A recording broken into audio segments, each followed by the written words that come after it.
What? Who? You probably have the same reaction I have. What did the Warriors just do? We traded our only draft pick here in the 2024 NBA draft, the 52nd pick, for a backup reserve from OKC? Who? What? Randy Silver here, Warriors Digest. We're going to break down who this guy is, what his story is.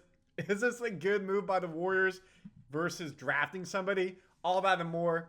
Thank you for being here. If this is your first time here, we love it. If you're a returning viewer, folks, we've been building this up for months, reviewing players, and all our work is out the window. 14% of you have been watching my work on a daily basis. If you're not subscribed, it would mean a lot for you to subscribe so you can see Warriors Digest daily and get notified. All right, this is why you're here. Lindy Waters III. Who? What? Warriors trade number 52nd pick to OKC for young shooter. Who? What? Shams. OKC is trading Lindy Waters III to Golden State for number 52 pick. And reportedly, what I've seen, I've looked up other sources, nothing else. It's just a straight draft pick for player. Draft pick for player, nothing else. Is this a move for a bigger move? Is this just, hey, we need depth at the position? Let's break it down. The Warriors plan to keep Waters III past the Saturday guaranteed date. The Athletic's Anthony Slater reported citing sources, adding they like the 26-year-old guard as a deep rotation option. Rotation option. Rotation option. You have the 52nd pick in the draft. The odds of you getting somebody who is a starter at that position, not happening. Odds of you getting somebody who can be a 6-man, 7-man, probably far-fetched. Odds of you getting a rotation player can happen. Odds of you getting a two-way player, more likely. Odds of you getting a G League player, very likely. Trace Jackson Davis was a second-round pick, late second-round pick last year. And you know what? He turned out better than most people expected. So if you can get somebody who you know is proven in the NBA at this position and can do the job versus an unproven prospect coming out of college, G League, international, do you take that risk and get someone you know can help the team and has proven it or has the potential to prove it versus someone who's an unknown commodity and may not get playing time? That is the mindset here that they're going for. We think Waters can do it for us. And that's why they're going to keep him and guarantee the contract. We'll get into that. So what did Lindy Waters do with OKC? He's 6'6", 210, quality height. What do we need coming this offseason? We want some height on the wings, defensive presence on the wings, can switch on the perimeter. We gave up a lot of three-pointers to teams this past year. We need someone tall, like 7-footer, protecting the rim, blocking shots like that. So he's not fitting there, but he's a wing player with height. He's moving into his third season NBA.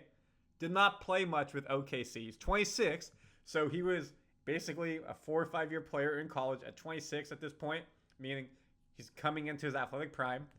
3 points a game last season, 1 rebound a game, half an assist, and 48% shooting.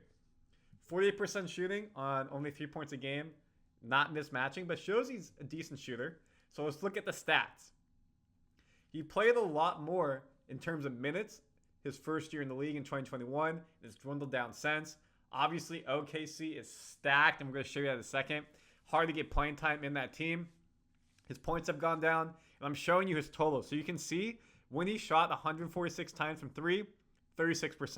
162 threes, 35%. When he shot 85 threes this season, 43%. Free throws, around 80, 100%, small sample size. Field goal percentage, 40% or above, basically. So the guy can shoot, and we need shooting. Tall, perimeter shooting. Give him more playing time, you would expect those numbers to go up and the averages to stay relatively the same. So in that case, we're getting someone we know can score, probably, but is an efficient shooter. We had problems with that on our second team. Moody was a bit inconsistent. Santos would come in every now and then. Obviously, Kuminga and Clay switch back and forth.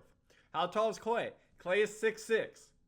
If Clay's leaving, you lose a significant shooter, three-point shooter. Yes, he was hot and cold, but he's a proven goal scorer. Sorry, wrong sport. He's a proven scorer of the ball in the basket. So this gives you someone who you think has the potential to shoot at a high level percentage-wise and can get you buckets coming off the bench. We look at him at college. He went to OK State, played in the Big 12, 4 years there. Look at his three-point percentage, 44%, 37%, 44%, 31%. Senior year kind of went down quite a bit, but overall pretty high. We look at his free throw percent, 71%, 76, 87, 82. Field goal, 49, 44, 43, 38. So senior year was a little bit tough, but played a lot in college. You see those minutes, 27, 33, 31, his final 3 years and starting a lot of games. Points per game, only around 10. So not a high volume scorer, but efficiency shooter. That is good. Again, proven already in college you can do it. So do you take somebody who did it in college, who you don't know translates to the NBA, aka a 2024 draft prospect, or someone you know who did it in college, and they've done it on a small sample size in the NBA. Not getting a lot of playing time, but shown they can be efficient. The OKC depth chart. You see him, shooting guard, 4th position, Lindy Waters III.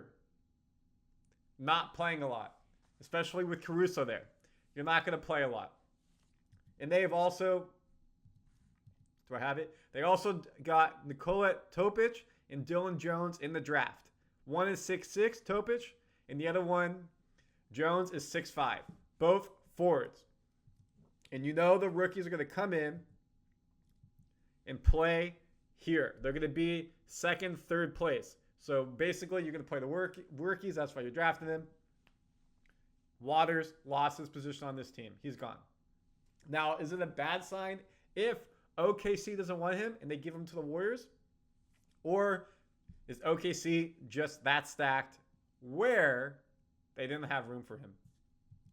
And I think it's this where you look, they're so stacked.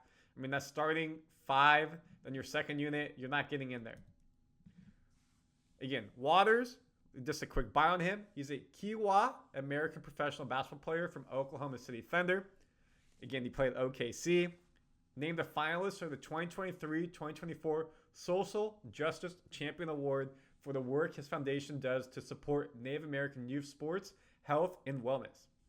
He has Native American descent, so I love that. It shows he is a person in the community. He cares, giving back. Warriors love to give back. Their charity's massive. Bay Area, you're going to love what he does for the community. Becomes a fan favorite in that sense. Played for the G League team a little bit. He was a G League team champion, so he was coming up and down. So he has some pedigree in winning championships, but again, on the NBA level, a small sample size. And they're trading him because they basically took 2 guards. His contract is only $2.1 million for this year. We're picking it up. There's a club option. Very small. We're basically, I mean, a second round pick probably makes $1 million, $2 million, if that. Really probably not even around that. It could be much lower. Anyways, so on the cap hit, it's really not going to affect us too much. We're at 174. The apron's 171. You go up. We're still in between that and the first apron, but obviously expect some more moves to happen. So overall, why did the Warriors do this? You get someone who proved they are an efficient shooter in college from the perimeter. At a small level, proved you can do it in the NBA. Coming from the OKC organization where they develop young talent. So maybe he wasn't getting the playing time that you would hope, but he's been playing in practice in the G League and the organization that is proving to be successful and has built up players and can come in and be a solid bench player for us. Not going to start. You're starting 5 right now. Again, nothing's changed. Steph, Brandon, Kuminga, Dre, Trace Jackson Davis. And then, of course, you got potentially Clay if he resigns, Chris Paul if he's here. Again, just assuming nothing changes. If things change, right now, I mean, if nothing changes, he's the number 3 guard coming off. He's probably playing behind Kuminga, he is playing behind Kuminga and Clay. He could maybe potentially play 2 because you saw on this depth chart, he's playing shooting guard here, not small forward. So potentially, again, he could be playing behind Brandon as the second backup there. So we're going to have to see if things shake up. Warriors definitely aren't done. We have a lot going this offseason because, one, we need to figure out Chris Paul's contract. $30 million there. If they bring it in and they say we're going to accept it, expect it to be a part of a trade piece. You're not giving Chris Paul $30 million to be your backup point guard. If you are, not a good business move. And, of course, the whole Clay situation, we've been breaking it down on Warriors Digest. All the rumors, Paul George, Magic, whatever may be happening, and everything else. So if you're new to Warriors Digest, hit subscribe. We're going to be breaking news for you hourly when it comes out here in Warriors land. And Warriors Digest fans, let me know your thoughts because this was a move we didn't expect. How? Why? Not mad at it. I can understand it, but I'm curious to hear your thoughts. Bye, y'all.